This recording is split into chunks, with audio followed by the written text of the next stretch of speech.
আপনার প্রথম প্রশ্ন, আমাকে দল রুমিন ফারহানা করেছে। এই কথাগুলো বলার মাধ্যমে একভাবে যারা এই কথাগুলো বলছে তারা দাবি করছে যে রুমিন ফারহানা হ্যাজ বিকাম সামথিং। আমি কিন্তু নিজেকে সামথিং মনে করি না। আমি খুবই তুচ্ছ নগণ্য বাংলাদেশের একজন নাগরিক, তিনি রাজনৈতিকভাবে সচেতন, পেশায় আইনজীবী এবং রাজনীতি কর্মী। এটা হচ্ছে আমার নিজের পরিচয়। কিন্তু আপনি যখন বলেন যে রুমিন ফারহানাকে রুমিন ফারহানা বানিয়েছে, তার মানে আপনি ধরে নিচ্ছেন আমি একটা কিছু হয়েছি। আচ্ছা, আসেন এখন ধাপে ধাপে। রুমিন ফারহানা নামটা আমার পারিবারিক ভাবে দেয়া, এটা বিএনপি নামটা আমাকে দেয় না। এটা আমি আমার বাবা মা আমার জন্মের পরে রুমিন ফারহানা নামটা রেখেছেন। আমার আইনজীবী আমার বাবা মা খরচ করে কষ্ট করে পয়সা খরচ করে আমাকে ওনারা পড়িয়েছেন। আমিও কষ্ট করে পড়াশোনা করে আইনজীবী হয়েছি, কোর্টেও দৌড়াদৌড়ি করতে হয়, পেশা চালাই, এইভাবে করছি। এখন আপনি যদি মনে করেন বিরাট একটা কিছু আপনি করেছেন, তাহলে কি করেছেন আপনি? আপনি আমাকে 10 বছর, আমি বিএনপির কথা বলছি, আমাকে সহ আন্তর্জাতিক সম্পাদক করেছেন। বিএনপিতে এরকম সহ আন্তর্জাতিক সম্পাদক আরো 1-150 আছে, সকল সহ আন্তর্জাতিক, এই সহ আন্তর্জাতিক সরি সহ আন্তর্জাতিক ছিল আরো 5টা, আন্তর্জাতিক ছিল আরো 5টা, মোট 10টা ছিল আন্তর্জাতিকে। আর সহ অন্যান্য সব সহ শিক্ষা, সহ প্রশিক্ষণ, সহ স্বাস্থ্য, সহ কর্মসংস্থা ইত্যাদি ইত্যাদি ধরলে আরো 3 ছিল। তো তারা কেউ কেন আসলে স্ব নামে উদ্ভাসিত হইল না? এক, মহিলা এমপি আমাকে বিএনপি বানিয়েছিল। তো বিএনপির 81 সালে জন্ম হয়েছে 77 থেকে আজকে 2026, কত বছর হলো? 40 নাকি না 50? কত হলো?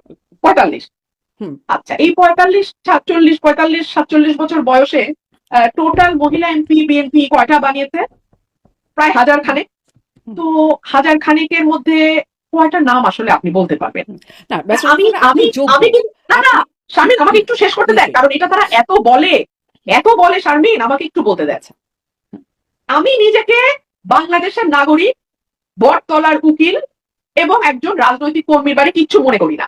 কিন্তু আপনি যখন বলেন বিএনপি আমাকে রুমিন ফারহানা বানাইতে, তার মানে আপনি মিন করেন যে আমি রুমিন ফারহানা বিরাট একটা কিছু হয়ে গেছি। তো বিরাট একটা কিছু যদি হয়ে থাকি, তাহলে বিএনপি আসলে আমাকে কি বানাইছে? মহিলা এমপি বানাইছে। তো মহিলা এমপি তো এখন পর্যন্ত প্রায় কয়েক হাজার হয়েছে। আপনি 10 জনের নাম বলেন। না না থাক, 5 জনের বলেন না প্লিজ, 5 জনের বলেন। আপনি তো সচেতন সাংবাদিক, আপনি বলেন না। না কিন্তু ওই প্ল্যাটফর্মটা যদি আপনাকে না দিত, তাহলে কি আপনি এই রুমিন ফারহানা হতে পারতেন? মানে বিএনপির ওই প্ল্যাটফর্ম ব্যবহার করে অনেকেই পারেন নাই, কিন্তু আপনি পেরে গেছেন। 2013 সাল থেকে আমি মিডিয়াতে কথা বলছি এবং আমার একটা স্টাইল আছে, যে স্টাইলটার কারণে আসলে 8-10 জন টকারের সঙ্গে আমার একটা ডিফারেন্স তৈরি হয়।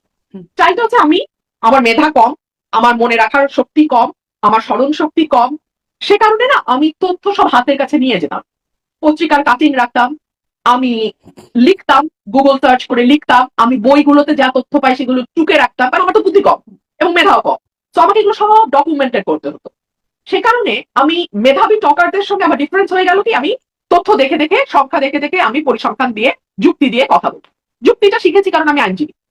তো এই কারণে একটা ডিফারেন্স তৈরি হয়েছে। ডিফারেন্স তৈরি হওয়ার ফলে 2018 সালে যখন বিএনপি আরো 6 জন এমপি তো গেছে, আচ্ছা আমি তো একটা মহিলা এমপি, বাদ দেন না, আরো 6 জন পুরুষ বিপুল বিক্রমে বিএনপির টিকিটে গেছে পার্লামেন্টে, তারা কেন স্বমহিমায় উদ্ভাসিত হতে পারলো না? কিংবা ধরুন জিয়াউর রহমানের আমলে, আপনি আমাকে বলেন তো, এমপি তো খুব তুচ্ছ ব্যাপার, প্রতি সংসদে 300টা করে থাকে, আর অলংকার ধরলে 350টা থাকে। আমি তো একটা অলংকার ছিলাম, অলংকারিক এমপি ছিলাম, তাই না? আপনি আমাকে জিয়াউর রহমানের আমলের শিক্ষা প্রতিমন্ত্রীর নামটা বলেন তো। তিনি তো মন্ত্রিত্ব পাইছিলেন, যিনি হয়েছিলেন, আমি বলতে পারবো না, মানে আপনি বলতে পারবেন কিনা। কিংবা ধরেন 91 সালে খালেদা জিয়ার আমলে বাণিজ্য মন্ত্রী বা বাণিজ্য প্রতিমন্ত্রীর নামটা বলেন তো। ওনারা তো মন্ত্রিত্ব পাইছেন বিএনপির কাছ থেকে, বলতে পারবেন না? মনে ভাই রে, পারবেন না ভাই। পদ দিলেই যদি তৈরি করা যায় তো ভাই, তাহলে এতদিনে কয়েক কোটি তৈরি হইত। পদ তৈরি করে না, যে যাকে যাকে নিজেই তৈরি করে। আমি কিন্তু বটতলার উকিল, আপনারাই বলতেছেন রুমিন ফারহানাকে বানাইছে, তো বানানো মানে নিশ্চয় রুমিন ফারহানা বিরাট একটা কিছু হচ্ছে আপনাদের মত অনুযায়ী।